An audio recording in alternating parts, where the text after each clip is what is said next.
Hi boys and girls, Mrs. Walters here. Today's art lesson will be Thai owl kite designs. These owl kites are inspired by the kite festivals in a country called Thailand that is halfway around the world from here. And in Thailand, this time of year, every year, they hold these big kite festivals. They have games that they play with their kites. They fly their kites during the day. They even fly their kites at night. They put lights on them so you can see them all lit up way up in the sky, and that is pretty cool. So today we're going to be the kite designers. I'm going to teach you how to make these kites, one of our first grade favorites for sure. First graders are always asking when we get to make those owl kites, and we're going to do those even though that you're at home, okay? All right, so let me show you a couple examples of these owl kites. Here's a good example of one of the owl kites. We're going to be talking about lines, repeat patterns, and symmetry. So symmetry is the main thing we're talking about. What we see on the right side of our kite with our wing, we're going to see on the left side. It will be symmetrical. It is the same. All right, here's another one that it's not an owl, but it is a big bird with soaring wings, big tail, and also some big streamers on the tail. This example shows you how big these kites actually are. All right, this is a great photograph. You can see the guys standing there holding on to their owl kite, and it is huge. All right, so let's get started on our own owl kite. You're going to take a piece of paper and fold it in half. It's going to fold on the left-hand side like it's opening up like a book or a card. Okay, make sure that fold, boys and girls, is on the left. Okay, the very first thing you're going to do, and I better take my marker so you can see it better, is you are going to draw the curve to the letter D. You see my big curve right there? Okay, let's go and put a dot in the center of that D. Okay, right there, we're going to do the top of our wing. All right, so that line can be a straight line. It can be a wavy line. So I'm going to draw a nice kind of subtle wave right there for the top of my owl's wing. Next, we're going to do half of the body. All right, half of the body. So let's put your pencil back on that dot, and you are going to draw a curved line that comes down. Again, this is half the body, and it's going to come over to the fold, and it's going to stop a little ways up. It does not go all the way down to the point. All right, we need to leave this for our tail feathers. All right, so let's draw that line right now for the tail feathers. We're going to bring my marker, your pencil, in with a curve like that. This is half of our tail feathers right there. So now let's go up here. We're going to draw the other part of the wing, and we're going to make a curved line, some curved lines. So 1, 2, 3, 4. Right there I have 5. Maybe you're going to have 4. Maybe you'll have 6. Okay? It doesn't all have to be exactly the same. All right, what you're going to do then, oh, one thing I forgot. We forgot our owl's ear. So if you need to pause your computer real quick to get all caught up, you can do that. All right, so just pause it and then turn it back on when you are ready. All right, when you're done with that, you're going to hold it together. We got to cut this out. So you're going to hold onto it just like this. Take your scissors, don't let go, okay, and cut out what will then be your whole kite, okay, which I have done already. So this was it when it was folded. See where I drew it with a pencil? When I open it up, here we go. And my students always like to play with that just a little bit. They always are in so much awe of their cool owl when they're done. Okay, so let's continue with filling in all of our details. I'm going to take my black marker and then outline. You all have this already. It's that line for the head, okay? And then you already have it with a pencil. I'm going to outline it with the black marker. Okay, it's that line for the tail feathers. Now what we need to do right now is draw the other half, okay? So symmetrical again, it's what we see on the right side, we see on the left side. So let's draw this line like that, and I'm going to draw the other part for the body right there. Okay, now we've got our tail feathers, our body, our head, our wings, and our ears. Watch what I'm going to do. I'm going to draw a little line here and a little line there just to connect those. All right, make sure that those are connected.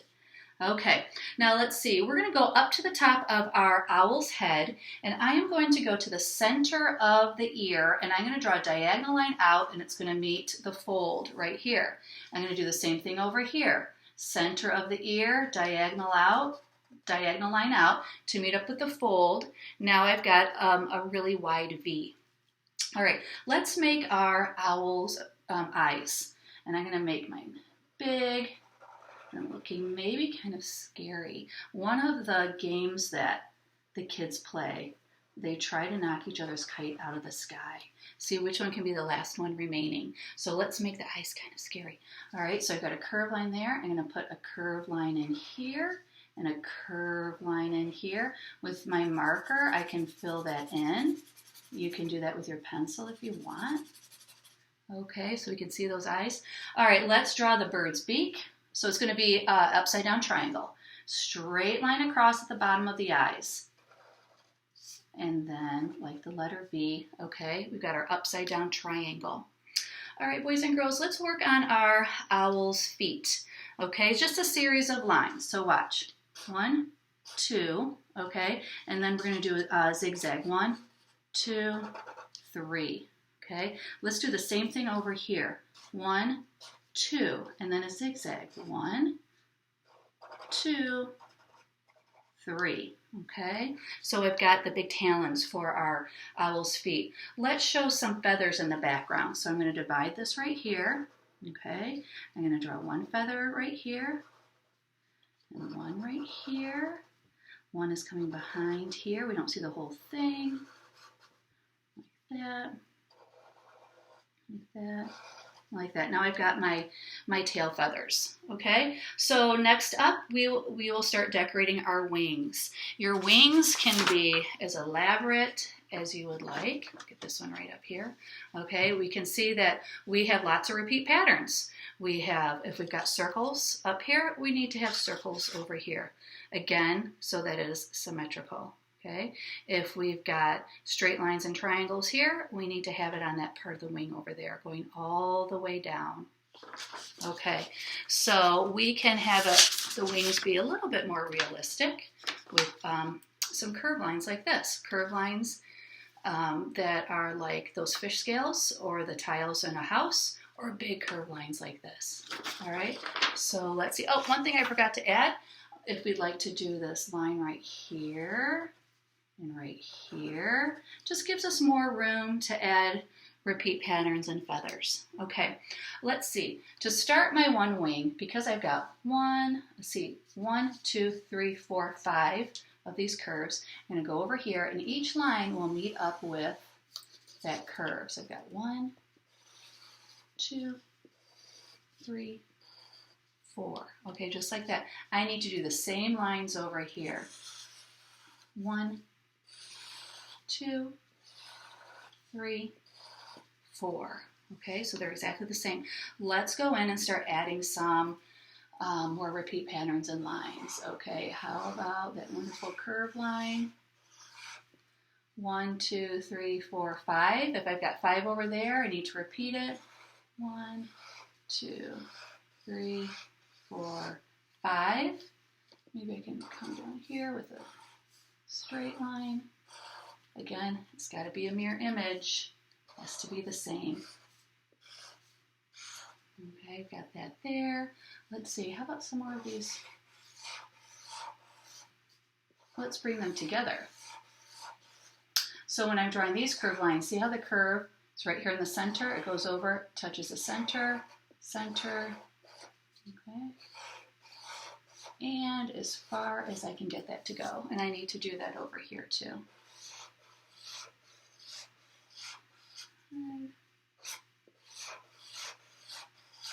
Starting to go a little fast here.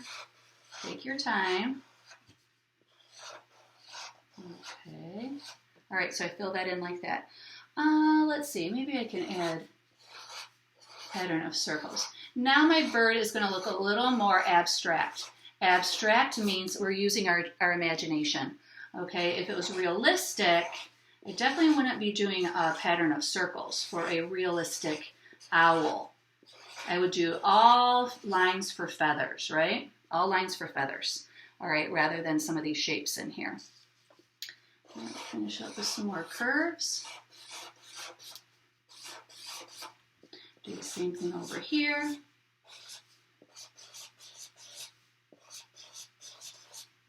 Okay, same thing over there, and then maybe finish with like that. Okay, So now we've got our bird with our feathers, our head, and our tail feathers and our feet. Let's finish up here in the middle. It's always popular to do more of these curved lines throughout your bird here in the center if you'd like to do that, all the way down. Some of ours from in the past have done those same curved lines like that up here. I'll pull these up in just a minute to show you. Another thing you could do a repeat pattern of lines like this. Straight lines and curved lines. Now these straight lines and curved lines like this actually starts to look a little bit more like feather texture. So that makes this part of our owl a little bit more realistic. Okay, especially if you color it in with browns. Okay, if you color that in purple, it may not look so realistic then. All right, once you're done with this, if you have scrap paper and a black marker, go ahead and outline that with the scrap paper underneath. Also, you can use color. You can leave it black and white, that's fine. If you have crayons, colored pencils, markers, feel free to color it in. Again, remember symmetry.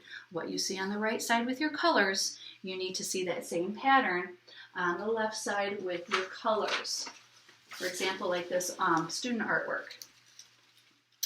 The center is more realistic with the browns right here, and then the wings are more abstract with the colors that were chosen because that was using our imagination. Again, it's the same. The wings are the same, so make sure your colors are the same. So what we have that's purple here, we have purple over on the other side. Okay? And if you happen to have tissue paper at home, you can make some streamers. You don't have to have streamers on the bottom of this kite. If you have white tissue paper, that's fantastic. You can have white streamers. If you have colored tissue paper, that's great too. I used a paper cutter for these streamers, but you can just use a pair of scissors, and I cut out 3 long rectangles. And we just put those together like this. And what I did at school was I attached them right behind and I stapled it with a stapler, but you may tape it or you may glue it with a glue stick. Okay, boys and girls? So have fun with your owl kite designs. Again, one of our favorites in first grade, so I'm excited to do this project and have you try it at home. All right, have fun, and I'll see you soon. Bye.